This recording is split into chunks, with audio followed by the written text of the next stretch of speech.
Un entrepôt transformé en salle des ventes, des centaines de voitures à vendre sur le parking et 30 camping-cars. Bah, c'est pas mal tout ça.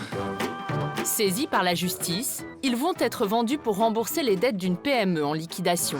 Bah bravo, hein, c'est bien, ça a de la gueule. Merci, merci. Ouais, c'est chouette. D'avoir mis les auvents, d'avoir mis des tables, des chaises, ça fait ambiance camping, c'est bien. Une déco vacances pour faire rêver. Les plus beaux modèles, exposés en priorité, tout est fait pour déclencher le coup de cœur. La vente a lieu à 11 h, mais dès l'ouverture des portes à 9 h, la salle des ventes est prise d'assaut. Pour les numéros, comment que ça marche? Dans l'ordre. Comme ça? 1, 2, 3, 4, 5, 6, 7. C'est ce camping-car haut de gamme qui va ouvrir la vente. Celui-ci, c'est le numéro 1. Depuis ce matin, il n'arrête pas d'être regardé par tout le monde. Je pense que ça fait partie des super lots. On le voit en état, il est 2016. 6000 km, c'est du quasi neuf, suréquipé. Donc ça, typiquement, 25, 30 000, 35 000, voilà, je pense que ça doit s'envoler. Pierre espère aussi faire un carton avec ce modèle américain collector, presque introuvable en France.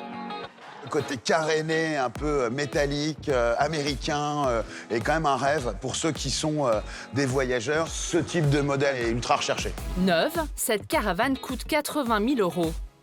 Ici, elle sera mise à prix à seulement 13 000 €, de quoi enflammer la vente. Je me dis que ça doit pouvoir faire 30 000, 40 000, ça doit pouvoir s'envoler. Allons plus haut. Plus les prix s'envolent, plus les bénéfices de Pierre augmentent. Sa société touche environ 12 % de commission sur chaque lot. Alors ce matin, c'est opération séduction. Les enfants, est-ce qu'ils ont pris un petit jus d'orange? Faut commencer par un petit multivitaminé quand même. Et ça marche tout de suite mieux. Merci. Messieurs, prenez un petit pain, quelque chose. Est-ce que vous voulez un café? Oui, je veux bien. Parmi les acheteurs, des particuliers comme Irène et son mari Alain, qui ont revendu leur commerce et veulent s'offrir un camping-car d'occasion. C'est le premier qu'on va acquérir. Nos amis en ont un, en possèdent un, et ils veulent à tout prix qu'on parte avec eux. Là, c'est la journée camping-car, et voilà. Donc là, vous êtes tout votre temps. Alors vous, commissaire-priseur, vous savez si ça va monter ou si ça va... Non, le commissaire-priseur, il veut toujours que ça monte. Oui, bien sûr, Forcément. bien sûr. Mais est-ce qu'il sait si ça va monter? Je fais plus de plans sur la comète, je sais pas. D'accord, ok. Certains acheteurs sont des passionnés. Ils scrutent le moindre défaut et ne laissent passer aucun détail. Pour eux, la chasse aux vices cachés est devenue une obsession. Qu'est-ce qu'il faut regarder, là?